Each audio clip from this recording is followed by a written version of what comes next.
The conduit fill thumb rule in house construction keeps conductors cool and makes pulling wires manageable. For typical residential runs, single conductor fill should not exceed 53% of the conduit internal cross-sectional area when there are 3 or more conductors, and a conduit containing only one conductor should be limited to 40% fill to allow space for heat dissipation and insulation movement. Choose the correct conduit size by calculating each conductor area from its insulation diameter, summing those areas, and comparing that sum to the conduit internal area given by manufacturer tables or by the National Electrical Code tables.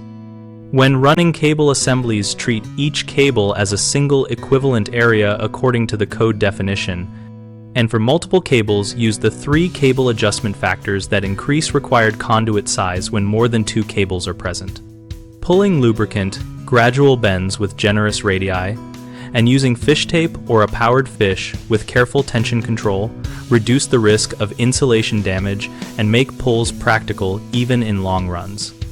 For long runs or high-temperature environments, derate ampacity according to the applicable table and consider increasing conduit size to lower conductor packing density rather than relying on higher temperature-rated insulation as the only fix. Always document your calculations on the job file, so inspectors and future technicians can verify you followed the 53% and 40% guidelines and applicable ampacity adjustments.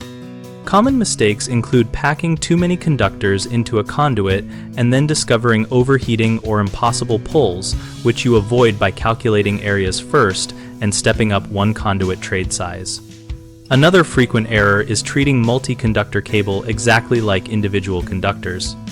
That miscount causes underestimation of fill, so treat each cable per code rules or use the cable equivalent area method to size conduit correctly. Finally, many installers ignore ampacity derating when conductors are bundled. The quick fix is to consult the National Electrical Code ampacity adjustment tables and increase conduit size or reduce conductor count so ampacity meets load requirements.